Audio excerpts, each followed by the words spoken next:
thâu chẳng lòng anh. Dù năm tháng xa cách làm ta mất nhau, dù tương lai còn xa, dù khó khăn vượt qua anh vẫn chờ. Anh xin yêu mãi mình em, và không tin sóng gió mãi trao về anh.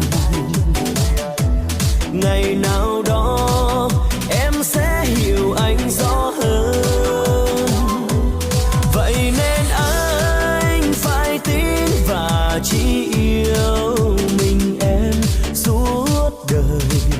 Anh chỉ yêu mãi mình em, rồi thời gian sẽ không nhạt phai, rồi thời gian sẽ không xóa nhòa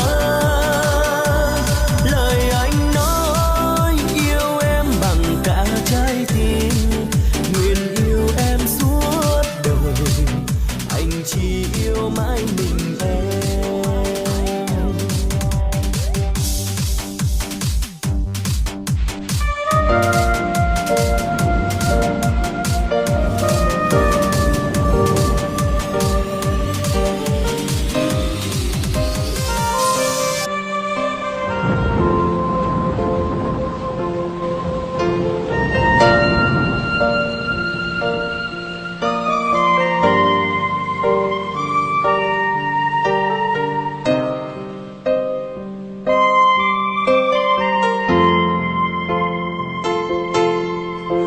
Mono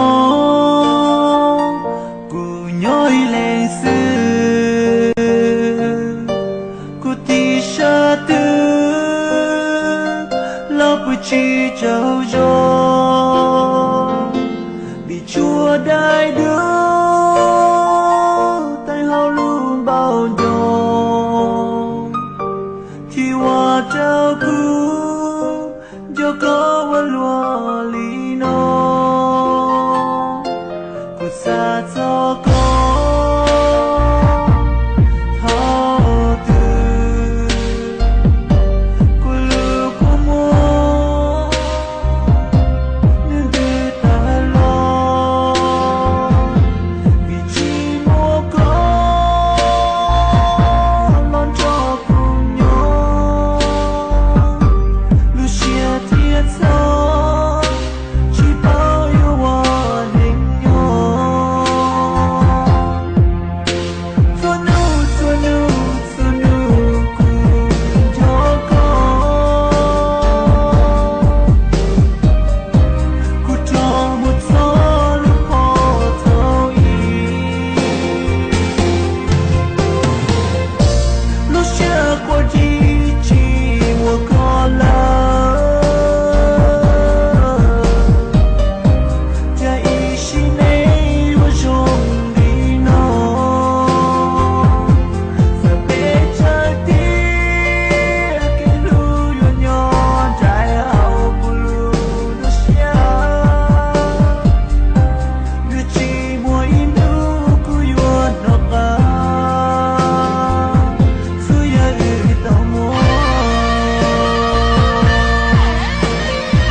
chỉ bởi vì một người.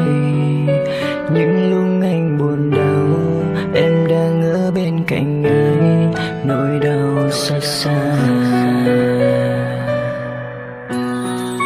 Giờ thì anh đã biết anh đã yêu lầm em. Người con gái anh yêu không giống như anh mơ. Anh biết từng lời hứa chỉ là dối gian nhau. Tại vì sao giờ thì anh đã biết mọi chuyện đã quá muộn. Anh chỉ biết lặng cầm chúng em bên người ta. Và anh biết anh sai khi đã yêu nhầm người.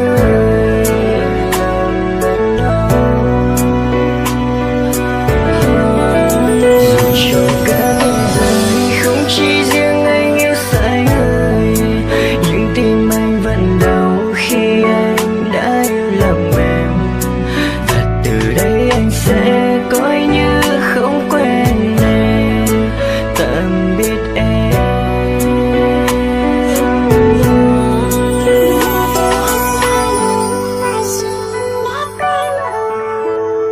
Anh chỉ biết lặng cầm súng em bên người ta. Và những lần sau khi đã yêu nhầm.